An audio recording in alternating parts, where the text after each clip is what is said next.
What's up, guys? It's Cypher here today. Hope you guys had a great holidays, great Christmas. Today we're going to be talking about Final Fantasy 14 and Final Fantasy 7 Rebirth, though. It's been a while since we covered any Final Fantasy. The last thing that they did was the Fall Guys event in Final Fantasy 14. That was the last biggest thing that they've done recently. Now we're going to talk about the future of Final Fantasy 14 a little bit. We're going to talk about some updates to Dawn Trail that we heard about, and we're going to talk about Final Fantasy 7 Rebirth today. But before we do, if you guys could, go down below, click the subscribe button. We're really close to 200 subs. We might actually get there before the end of the year, considering we got like this little week after, Christmas right here in between. We'll see if we do. Thank you guys, and even if we don't, thank you guys. Y'all's support has been insane recently.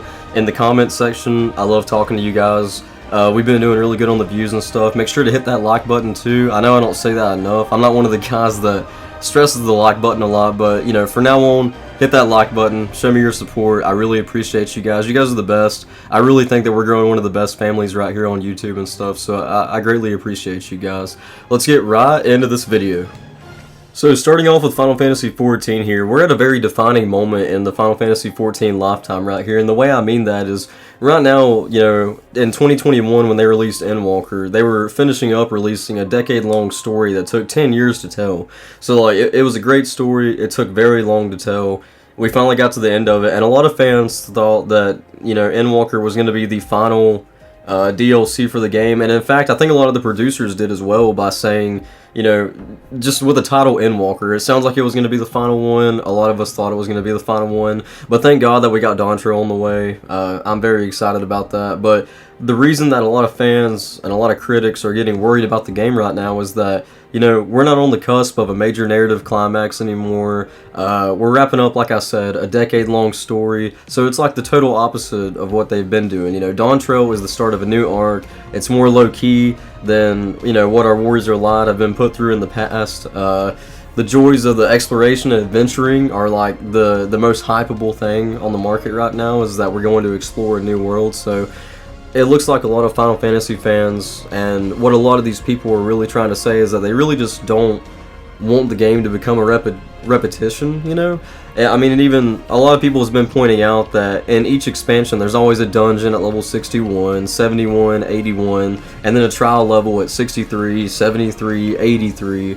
I get what they're saying, how the game feels like, even if we get new maps, it can feel like a repetition because we're doing the same stuff. We know when the levels are coming up, we know when a dungeon's coming up.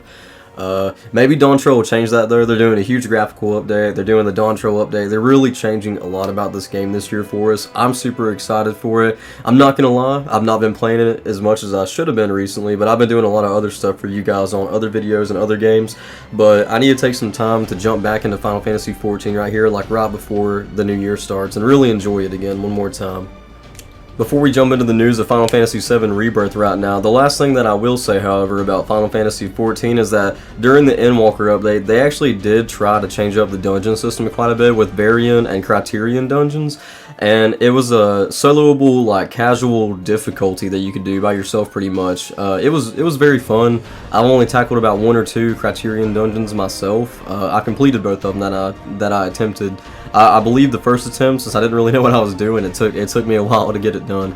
But see, those are actually really good additions to the game in Endwalker. Hopefully they'll do some of the same stuff in Dawn Trail and keep changing it up and keeping it interesting for long-term players and new-term players alike. A lot of fans were getting worried recently that in Final Fantasy 7 Rebirth they were going to change too much stuff to the story, including, and spoiler alert if you haven't played the first one or the original, it's been out for 20 years or something like that, you should have played it by now. Anyways, Aerith, she dies in the original, as everybody knows, that iconic scene of Sephiroth running his sword through her. Some people said that she was going to live. I mean, they obviously aren't scared to change stuff right now because they changed a lot of stuff with the original Final Fantasy 7 Remake. So it's not out of the ordinary, but at the same time, some of the producers have been asked about this before, and a lot of them said that they're going to keep, the story and stuff, because a story like this needs loss, and they said that loss comes at an unexpected time. So hopefully they keep Aerith dying. If they change that, I think that would be too much of a big change from the main game, and I feel like that would upset a lot of players and also not have a lot of impact. I mean, we've seen that Zack might possibly be alive from the way it ended and stuff, which I'm kind of excited about that. I've always been a huge Zack fan. I want to see him live on at least a little bit longer and help out Cloud and the crew. all of these changes to the game raised a lot of concern on how they were going to handle Sephiroth going forward in the Final Fantasy VII Rebirth, but thankfully it looks like the producers have already came out and said that they're going to handle Sephiroth the same way that he's always been, that he's been a man in a downward spiral and a fall from grace, and it's only going to keep falling further and further. And in the producers' words, they feel sorry and sad for him in a way, which so do I, because he's always been like my favorite villain, but he's one of those villains that deep down, I know that he used to be a fucking huge hero though too, you know what I'm saying, like one of the biggest good guys there was in the organization. He was a hero, so I totally feel for him, but it looks like it's safe to say they're going to keep Sephiroth's character the same for right now in the series. The last bit of news for Final Fantasy VII Rebirth is actually something really cool. So, earlier this week, Square Enix revealed it would screen The Advent Children, which is a 2005 CGI film of Final Fantasy VII, if you guys don't know. I've seen it multiple times ever since I was a kid. You know, back on the PSP era, that's whenever I started getting into Final Fantasy, and games like Crisis Core and stuff like that. I bought the movies on PSP and watched them back then. It's a great movie. They're going to be re-releasing this in Japanese theaters from January 19th through February 1st, and it's going to be preparing players for the Final Fantasy VII Rebirth game. So it sucks that it's not coming out in English theaters, but I think that was pretty cool that they're going to be releasing it, or re-releasing it for a better word, in Japan. That's pretty dope. It's a great movie, so if you guys do want to check it out there is an English version, obviously, and the English version is done really well. That's the ones that I've watched, so if you want to check it out, go check it out. It's called The Advent Children, 2005. It's honestly a great movie, and I'm pretty sure it's in the canon universe of Final Fantasy VII, so it's pretty cool. I'm not going to spoil anything that happens for it, or in the movie for you guys, but you guys can go check it out if you want to. With that being said, make sure you guys go down below to the description, follow all of our links. We got Twitter, Discord, Threads, Instagram, Facebook. We got everything that you guys are on, so make sure you go and follow us on there. Make sure you subscribe. I appreciate you guys. We're probably going to hit our goal of 200, and you guys are the best, so always keep that in mind. Happy holidays. Have a good New Year's if I don't see you guys before then.